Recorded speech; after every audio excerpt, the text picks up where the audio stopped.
A political activist and journalist, Christopher Hitchens has dedicated his talents as a writer and orator to a plethora of causes over the years. Over the last 3 decades, he's established a reputation as one of the world's leading public intellectuals with books on Britain's relationship with America, atheism, Thomas Jefferson and Thomas Paine. Now, in his latest book, Hitch22, he turns the spotlight on himself with an illuminating and a confessional memoir. Well, he joins me now in the studio. First of all, Christopher, explain the title, which is clearly an allusion, I know, to Joseph Heller's Catch-22, but how does it reflect on your life?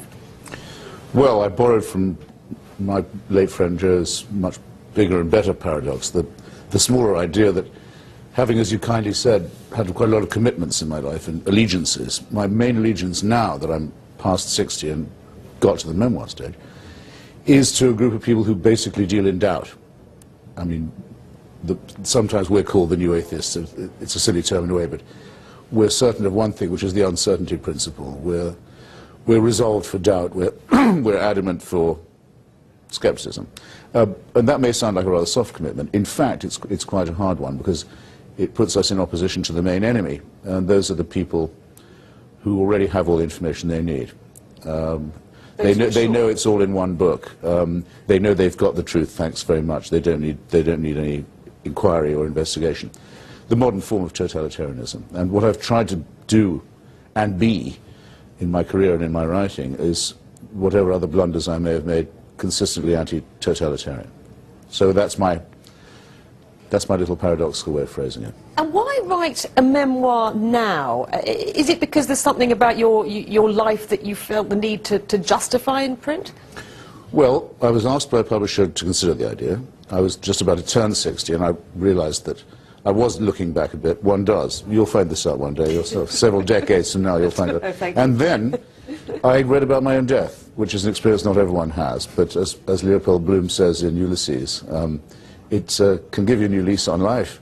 But it certainly concentrates the mind. It was in a catalogue of the National Portrait Gallery. So somebody misreported? That's a group of friends of which I used to be a part, friends of Martin Amis and one or two others.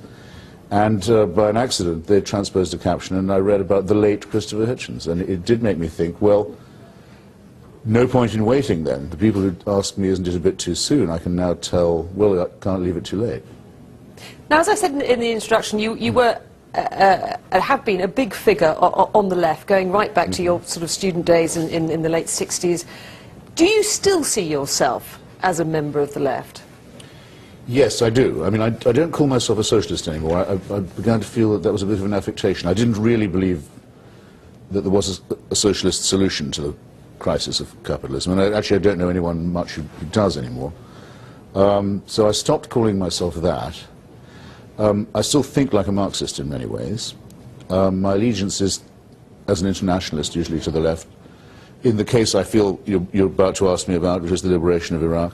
I was going to come to that, yes. I had a long friendship going back to the 70s with Iraqi leftists, and especially Kurdish leftists. This is their flag, in fact, in my lapel, who violently opposed the fascistic and Stalinistic synthesis that was the Saddam Hussein regime. They're still friends of mine, but now they are able to speak and organize and hold elections and win and lose them and so forth. I think that's a large improvement. It doesn't seem. Don't forget the extreme right-wingers, like Pat Buchanan in America, my brother in England, the Kissinger group of so-called realists in America, the Pope, Chirac. A lot of right-wing riffraff were completely opposed to the war. But the majority of the left in both America and Europe were opposed to the invasion of Iraq, and you Yes. disappointed them, didn't you? And in a way, I hope I did more than that. I mean, I have you became a bit of a pariah, I have didn't several you? chapters in the book which by no means defensive, saying it's actually they who owe the explanation, not me. They're the ones who had demonstrations filling the streets of capital cities, in effect for keeping Saddam Hussein in power. And they're the ones who marched alongside groups like the Muslim Brotherhood, who are the ultra-right, the most reactionary group in the world. And many of the left, people like, if you can call George Galloway on the left, it's a disgrace to do it, but some of the left identify with him, openly say that they support jihadism because they think anything's better than capitalism.